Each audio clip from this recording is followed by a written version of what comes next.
Stage पे बैठे आज के chief guest doctor V Srinivas Goud साहब और हमारे एमपी कैंडिडेट वन्य श्रीनिवास रेड्डी साहब और स्टेज पे बैठे हमारे town president minority town president Mohsin साहब, इमरान साहब, अजीत भाई, नईम भाई, अहमद भाई, प्रभाकर राव, शकील और सामने भी बैठे जो भी मेरे पूरे लोग हैं और हाफिज इंद्री साहब और चंचल के साहब और मोहसिन खान साहब और महबूब साहब और सब सारे और सामने भी बैठे। आज सिर्फ बिल्कुल शॉर्ट नोटिस पे ओनली मेन लोगों को बुलाया गया था, इसीलिए इतने लोग आए।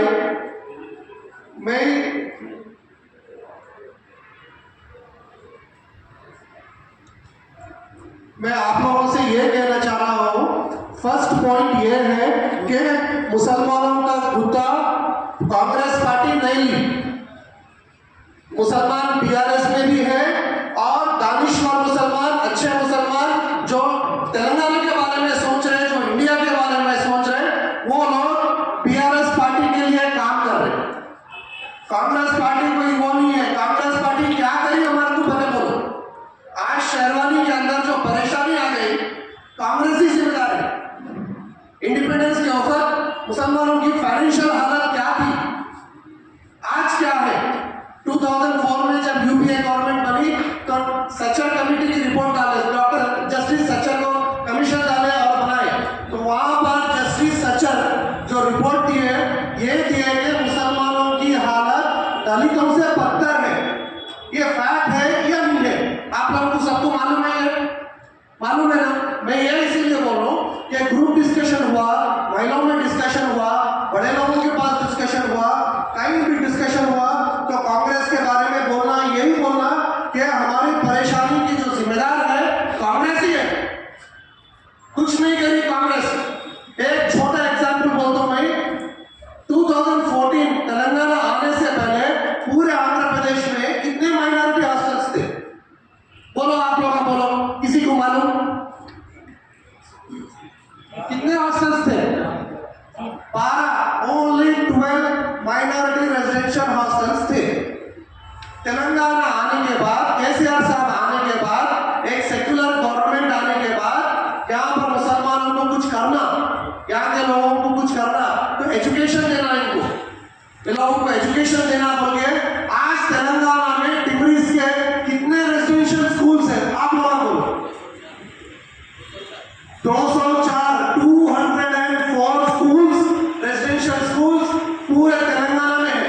जब एक स्टूडेंट को 20,000 खर्च करते थे, 30,000, आज एक स्टूडेंट को 1,20,000 जो बजट है गवर्नमेंट का, जो बजट था, जब सिर्फ 12 स्कूल थे और एक स्टूडेंट पे 20,000 खर्चा करते थे, 20,000 से 30,000 तक खर्चा करते थे। आज 204 स्कूल्स है, रेजिडेंशियल स्कूल्स तेलंगाना में, और एक स्टूडेंट के ऊपर, उनके खाने के ऊपर, पीने के ऊपर, स्कूल ड्रेस से लेके बुक से लेके, शूज से लेके, हर चीज से लेके 204 स्टूडेंट्स पे, एक स्टूडेंट पे 1,20,000 रुपए गवर्नमेंट जो है, तेलंगाना गवर्नमेंट, केसीआर साहब की गवर्नमेंट खर्चा करी। ये फैक्ट नहीं है। 1 लाख ऊपर स्टूडेंट्स, 1 लाख से ज्यादा स्टूडेंट्स पढ़ रहे 204 स्कूल्स में। ये फैक्ट नहीं है। हमारे मुसलमानों को महीने में जाने में, हमारे को महीने में फिरने में, हमारे लोगों में बात करने में क्या शर्म की बात है? कांग्रेस पार्टी को काउंटर करने में क्या प्रॉब्लम हो रहा?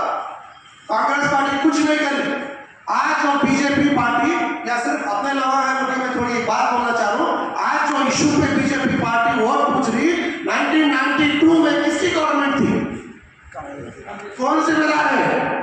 बोलो, सोचो, कौन जिम्मेदार थी? 1992 का जो इशू हुआ, कौन जिम्मेदार थी? कांग्रेस पार्टी जिम्मेदार थी। कांग्रेस पार्टी की गवर्नमेंट, पीवी नरसिम्हा राव की गवर्नमेंट थी। मुसलमान पूरे वोट डाल के जिताए थे। उसके बाद क्या हुआ? और इंडिया में आज तक पूरे इंडिया में ज्यादा से ज्यादा 50,000 से ज्यादा दंगे हुए, फसादात हुए। दंगे फसादात में कौन मारे गए?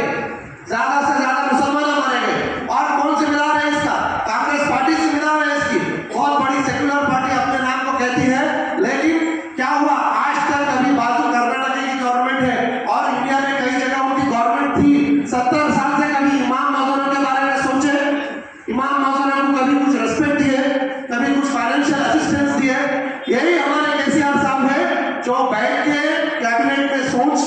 इमाम मौसम को भी कुछ ना कुछ रेस्पेक्ट देना, फाइनेंशियल हालात उनकी अच्छी नहीं है, उनकी थी है क्या ये 2-3 पॉइंट्स हमारे क्या बताने को काफी नहीं है?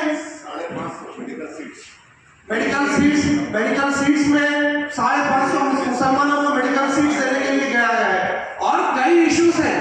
आप लोगों मैं बोलने का ये भी है कि टीआरएस पार्टी के मुसलमान लीडर जितने भी है, कार्यकर्ता जितने भी है, हम हर घर जाएंगे, हर घर जाएंगे और बार बार यही है कि मोदी आ जाता बोल के डाला रहे। मोदी से डरते क्या कोई?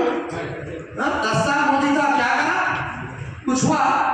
क्योंकि यहाँ पर हमारी केसीआर साहब की गवर्नमेंट थी, वहां पर रेवंत रेड्डी साहब बोलते बड़ा भाई है मोदी को बड़ा भाई बोलते हैं, क्या छोटा भाई क्या कर रहा? किसी को दिया मिनिस्ट्री, दिया मुसलमानों को, किसी को मिनिस्ट्री दिया, वो चढ़ के आगे जाके इतना उठा डाले, कभी मिनिस्ट्री दिया, कभी सुने कांग्रेस की गवर्नमेंट हो और कोई मुसलमान मिनिस्टर ना हो।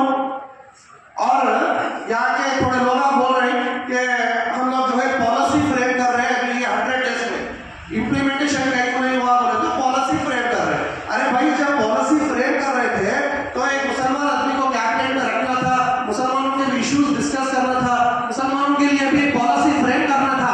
तो जो बचपन से जो कांग्रेस गवर्नमेंट जो फाउंडेशन डाल रही, फाइनेंशियल फाउंडेशन में दो, स्कीम्स का फाउंडेशन में दो, मुसलमानों को क्या दी?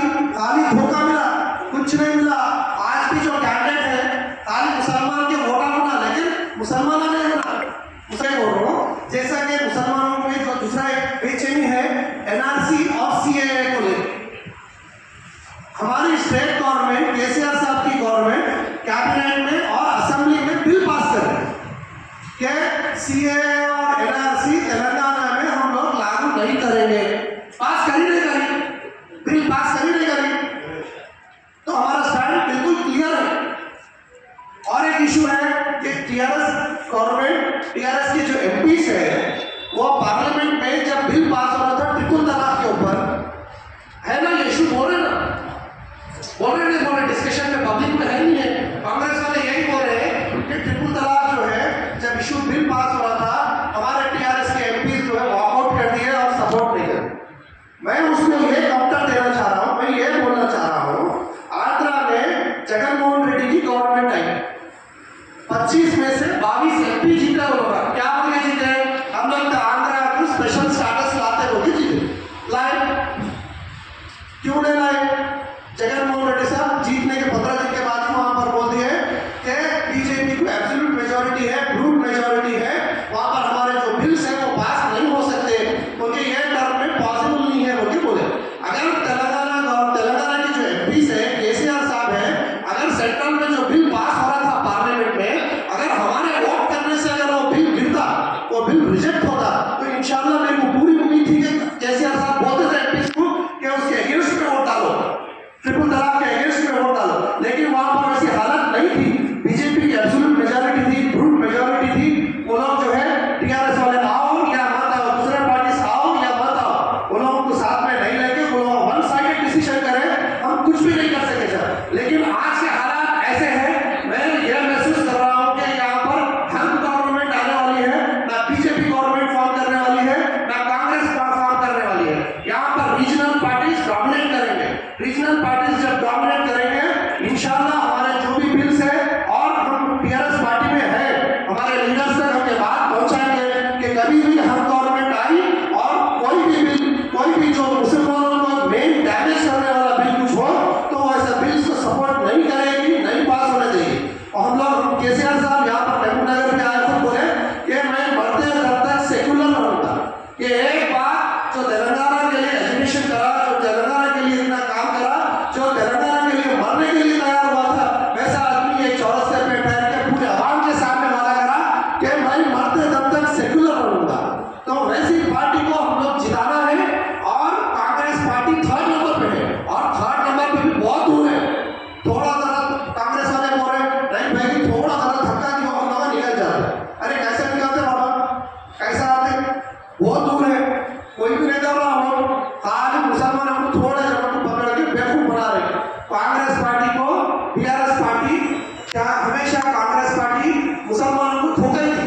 मैं ये कहना चाह रहा हूँ कि मुसलमान अपने अपने एरिया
डरने की जरूरत नहीं है, कोई पुलिस वालों से डरने की जरूरत नहीं है, और कोई डरने की जरूरत नहीं है।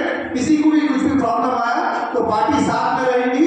हम एमएलए साहब श्रीनिवास गौड़ साहब को लेंगे, एमपी साहब को लेंगे, सब जने मिलकर काम करेंगे और हमारी पार्टी मजबूत रहेगी। इंशाल्लाह जब आने वाले दिनों में हमारी पार्टी जब पावर में आएगी, इंशाल्लाह जरूर आएगी पावर में। मैं उम्मीद नहीं करूँ ये 5 साल चलती गवर्नमेंट, जरूर जल्द से जल्द हमारी गवर्नमेंट जब आएगी तो जो लोग आज हमारे साथ ठहरे, जो लोग आज हमारे साथ रहे, उनको 100% उनके हिसाब से, उनके काबिलियत के हिसाब से आगे पोस्ट दिया जाएगा, पार्टी में कुछ इंपॉर्टेंस दिया जाएगा। और जो भी गलतियां पास्ट में हुए वो गलतियां नहीं हुई जैसा और आगे अच्छा रहे जैसा काम करेंगे।